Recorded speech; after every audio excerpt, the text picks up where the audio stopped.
À Dakar, la Saint-Valentin était une fête attendue avec impatience par les jeunes.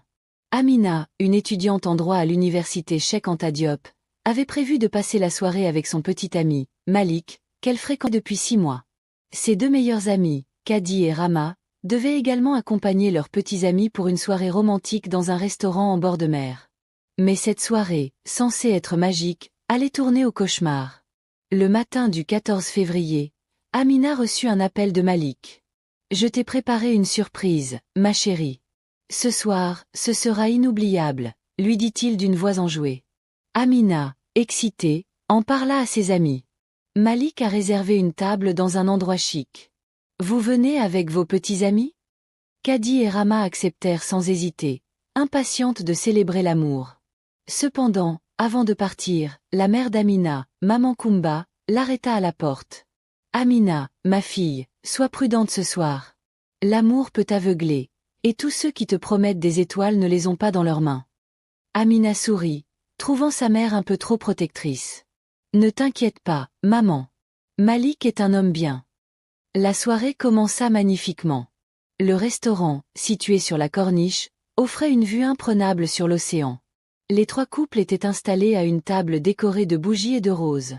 Malik, élégant dans son costume blanc, semblait particulièrement attentionné. « Amina, tu es la femme de ma vie », lui dit-il en lui offrant un collier en or.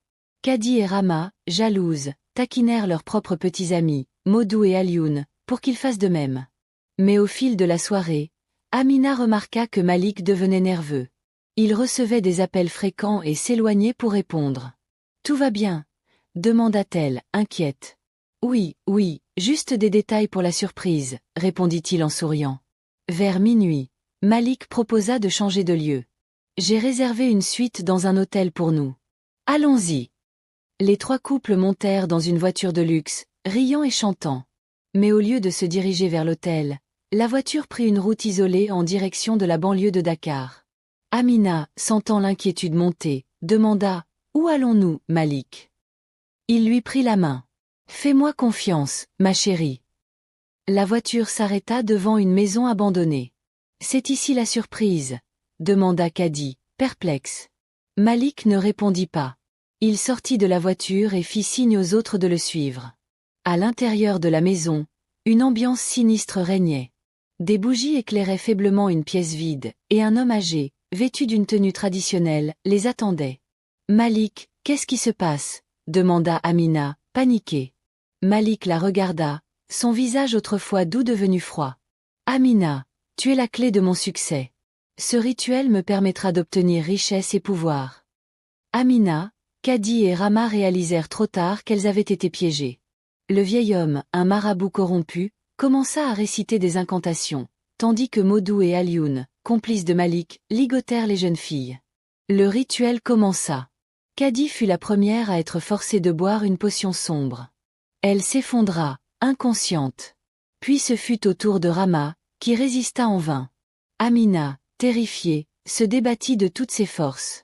Quand le marabout tenta de lui faire boire la potion, elle la recracha, refusant de céder. « Elle est trop forte », murmura le marabout. « Elle ne peut pas être sacrifiée, mais elle portera les stigmates de cette nuit. » Amina fut abandonnée près de la plage de Ngor, son corps meurtri et son esprit brisé. Un pêcheur la trouva au petit matin et la ramena à sa famille. Maman Kumba, dévastée, l'emmena chez un marabout réputé pour ses pouvoirs de guérison. « Elle vivra, mais elle ne sera plus jamais la même », déclara le marabout. Pendant ce temps, Malik, Modou et Alioune, fuyant dans leur voiture, eurent un accident mortel sur l'autoroute. Leur quête de richesse et de pouvoir s'était terminée en tragédie. La nouvelle de leur mort et de la survie d'Amina se répandit rapidement à Dakar. Les parents avertirent leurs enfants. « Méfiez-vous des promesses trop belles pour être vraies, surtout en amour. » Amina survécut, mais elle porta les cicatrices de cette nuit pour toujours. Son histoire devint un avertissement pour tous. L'amour peut être une belle chose, mais il faut toujours rester vigilant et écouter les conseils de ceux qui nous aiment.